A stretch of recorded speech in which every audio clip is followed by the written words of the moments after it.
Saudara mahasiswa Universitas Terbuka, selamat berjumpa dalam program video penuntun buku materi pokok. Program ini bertujuan untuk membantu Anda dalam memahami konsep atau pengertian yang terdapat pada buku materi pokok praktikum IPA 2 dengan kode PIPA 3342. Sekarang, Anda akan mengikuti pembahasan yang akan disampaikan oleh Dr. Anda Hartinawati MPD mengenai praktikum kimia yang terdapat pada modul 5.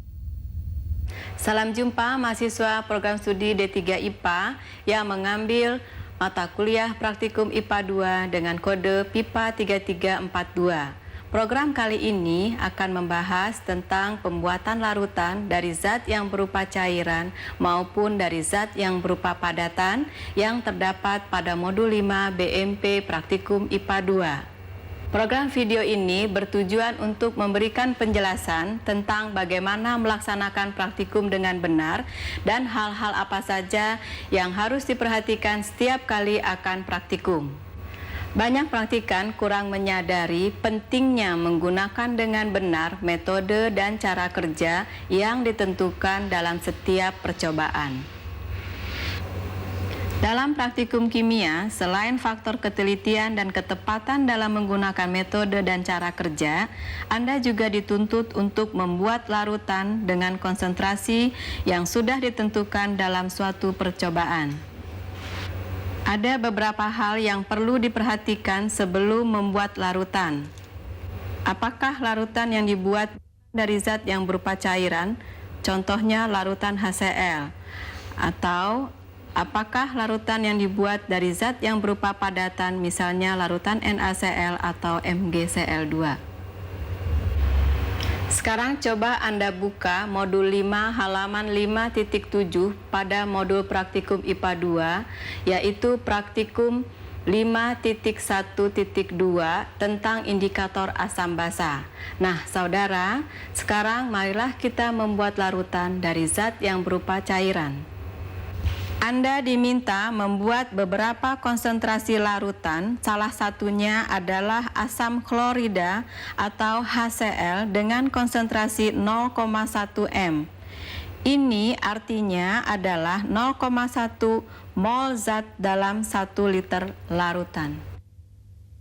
Sebelum membuat larutan, kita hitung dahulu volumenya dengan menggunakan rumus V1 kali M1 sama dengan V2 kali M2, di mana V1 sama dengan volume HCl pekat yang akan diambil, M1 sama dengan konsentrasi HCl yang akan diambil, V2 sama dengan volume yang akan dibuat adalah 100 ml, M2 sama dengan konsentrasi HCl yang akan dibuat. Maka dengan memasukkan harga-harga tersebut ke dalam rumus, didapat V1 kali M1 sama dengan V2 dikali M2, V1 dikali 1 sama dengan 100 dikali 0,1, V1 sama dengan 10 ml. Nah, sekarang marilah kita lakukan pembuatannya. Pertama, siapkan labu ukur 100 ml. Tuangkan Aquades lebih kurang 50 ml.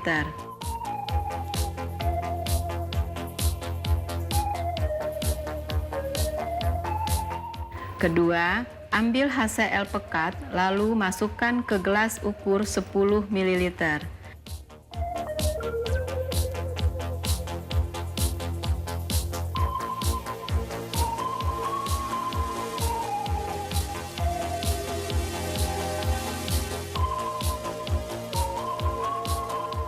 Ketiga, tuangkanlah larutan ke labu ukur yang telah berisi Aquades.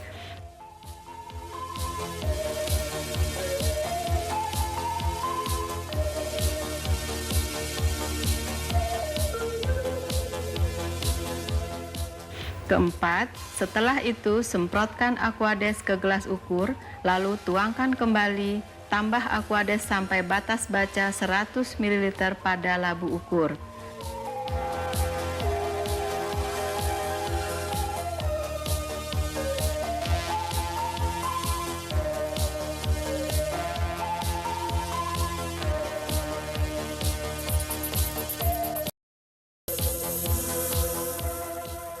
Kelima, tutuplah labu ukur lalu kocok.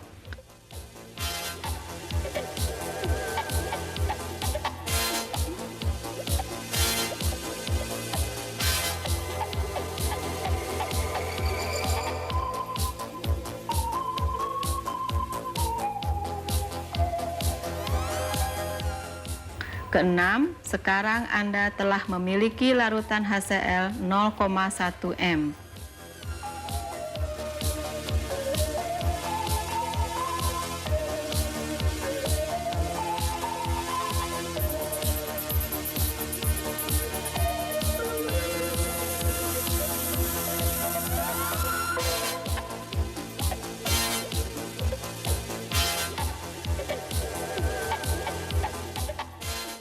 Ketujuh, simpanlah larutan tersebut dalam botol tertutup dan beri label.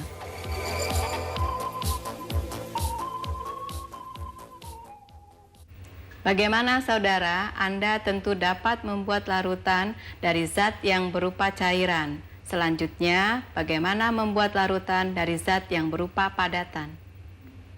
Misalnya, membuat larutan MgCl2 6H2O 0,05 m dalam 100 ml. Maka mula-mula Anda harus mengetahui arti dari 0,05 m MgCl2 6H2O.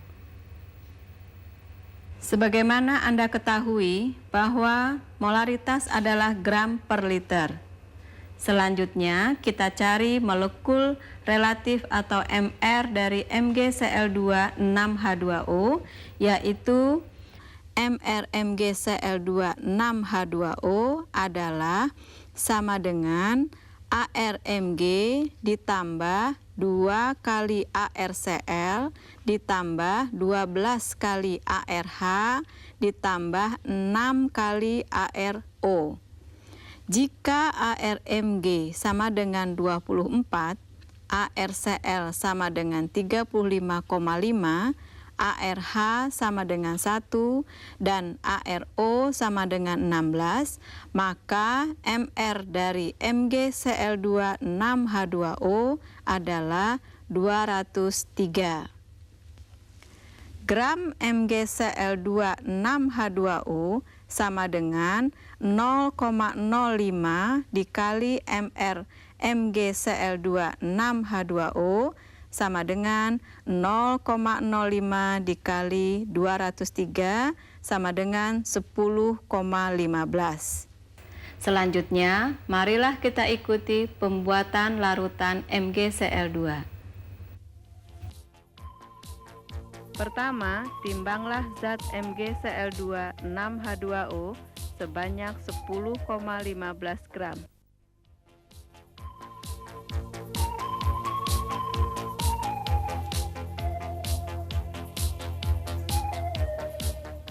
Kedua, tuangkan dalam beker gelas.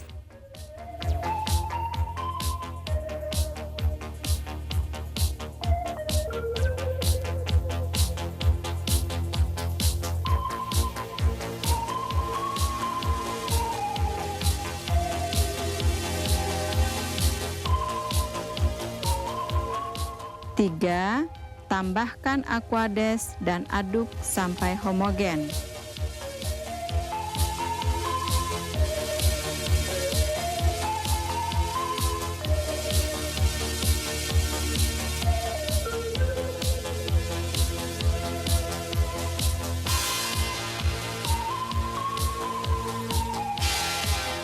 Empat, pindahkan pada labu ukur. Tambahkan aquades sampai batas baca 100 ml.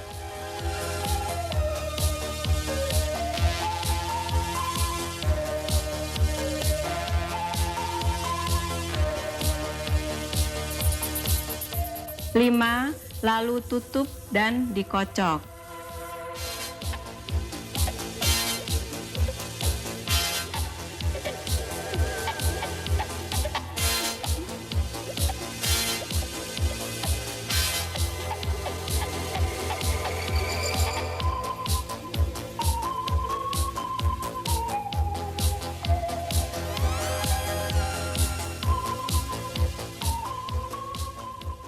Keenam, simpan dalam botol dan diberi label.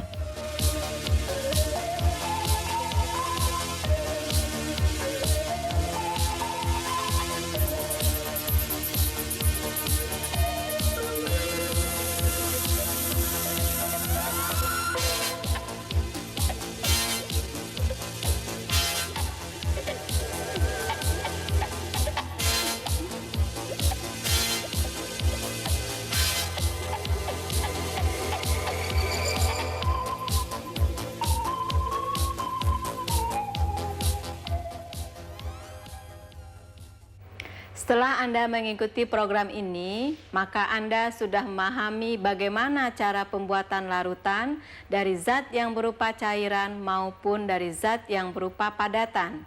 Selamat belajar. Demikianlah pembahasan mengenai praktikum kimia. Selanjutnya, kita akan membahas praktikum fisika yang akan disampaikan oleh Dr. Andes Mujadi, MPD. Untuk itu, bukalah buku materi pokok Anda, Modul 3. Saudara mahasiswa program D3 Pendidikan IPA, selamat berjumpa dalam praktikum IPA 2. Praktikum kali ini akan membahas penggunaan ampermeter yang terdapat dalam modul 3.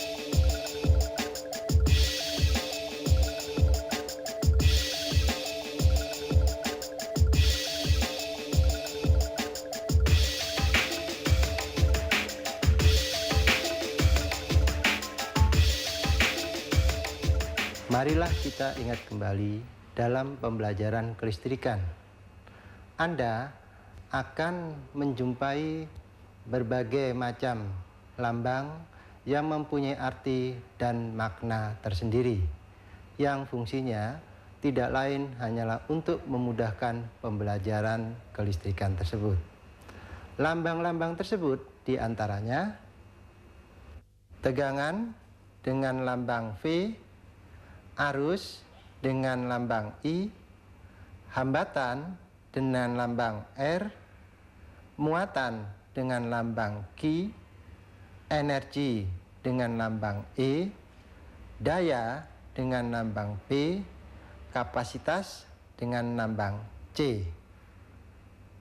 Namun demikian, untuk memperjelas lambang-lambang yang terdapat dalam kelistrikan yang berhubungan dengan pengukuran, diperlukan alat-alat utama yang dapat menunjukkan besaran satuan listrik tersebut. Dalam setiap pembelajaran fisika yang menyangkut kelistrikan, Anda selalu dituntut mempunyai kemampuan dan keterampilan dasar. Di antaranya, untuk mengukur arus listrik diperlukan ampermeter. Untuk mengukur tegangan listrik diperlukan voltmeter.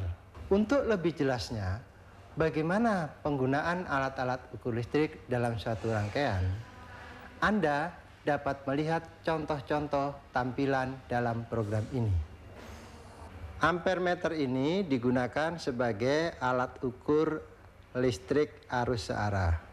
Sedangkan bagian-bagian dari suatu ampermeter diantaranya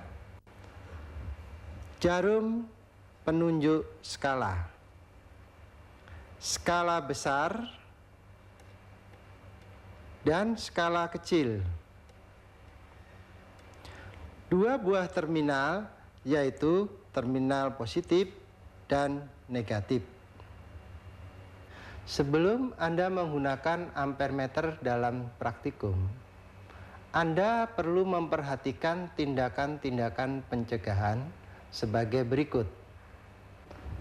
Yang pertama, jangan sekali-kali menghubungkan ampermeter pada sumber tegangan secara langsung.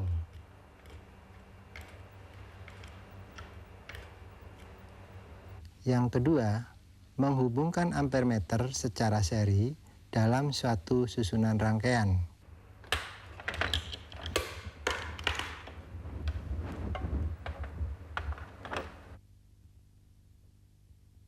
Dan yang ketiga, Memeriksa dengan benar kutub negatif sumber tegangan dihubungkan dengan kutub negatif ampermeter.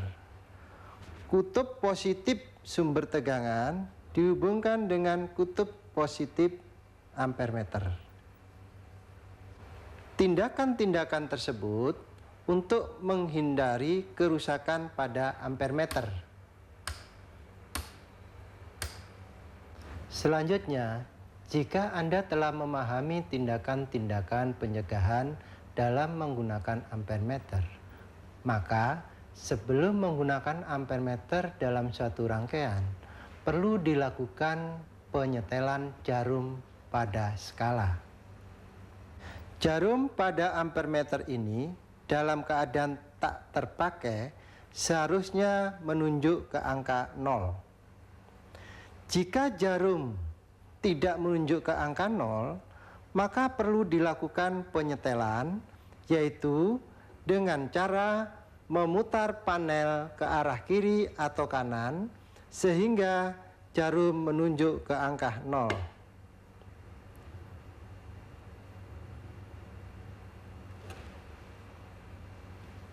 Apakah ampermeter Anda telah siap digunakan?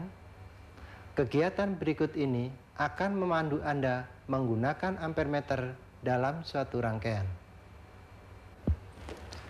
Lampu pada rangkaian ini akan menyala jika saklar es ditutup.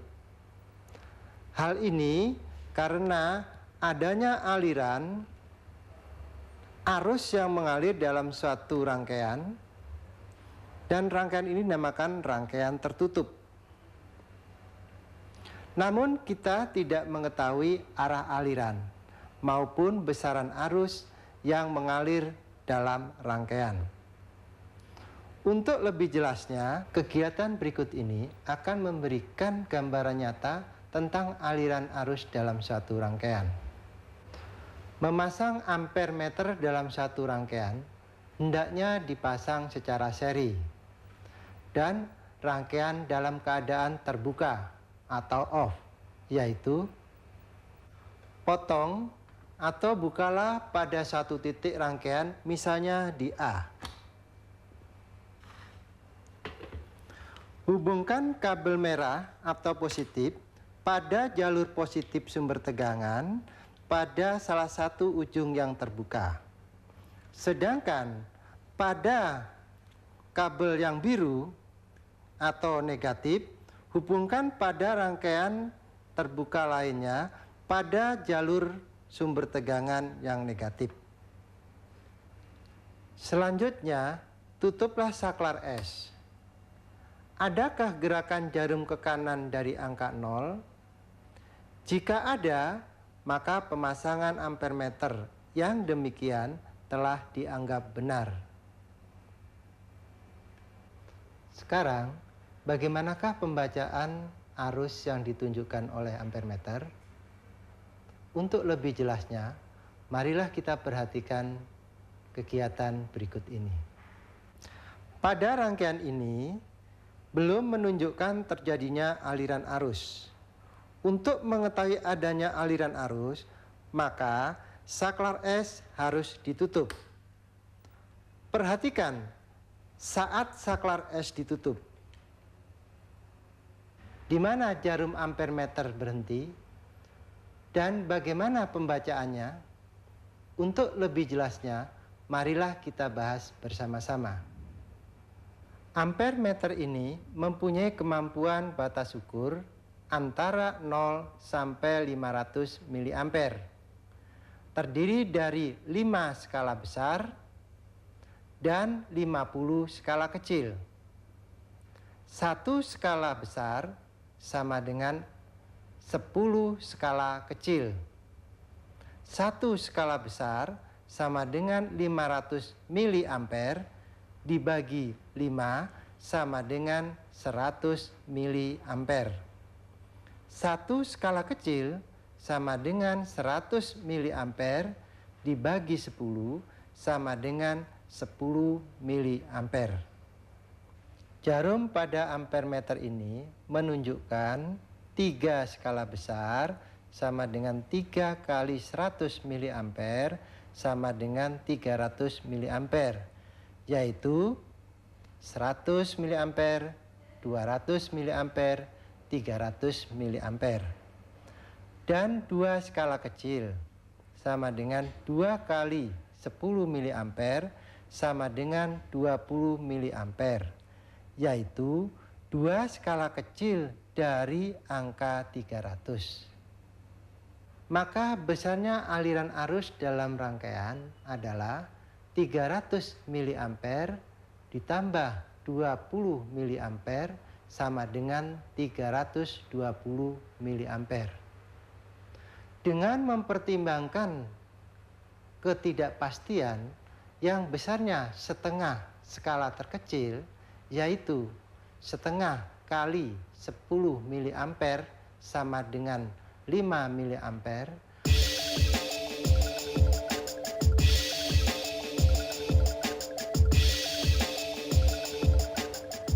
ampere meter ini mempunyai kemampuan ukur yang terbatas. Namun demikian, ampere meter ini dapat ditingkatkan kemampuannya dengan memasang ersan. Pada ampere meter ini tidak dipasang ersan, sedangkan pada ampere meter ini telah dipasang ersan. Ada beberapa ersan yang dipasang sehingga dinamakan multiring ampere meter, dengan mempunyai kemampuan ukur yang berbeda-beda, di antaranya 1, kedua, ketiga, dan keempat. Dari program ini, Anda telah memperoleh informasi apa dan bagaimana menggunakan ampere meter dalam praktikum kelistrikan di dalam sebuah laboratorium. Selanjutnya, Anda dapat mengembangkan sendiri dengan menggunakan alat ukur lain, misalnya voltmeter. Nah, saudara, selamat mencoba, semoga sukses. Saudara mahasiswa, demikianlah program video penuntun buku materi pokok praktikum IPA 2 dengan kode PIPA 3342. Semoga pembahasan melalui video ini membantu Anda dalam mempelajari buku materi pokok. Selamat belajar dan sukses selalu.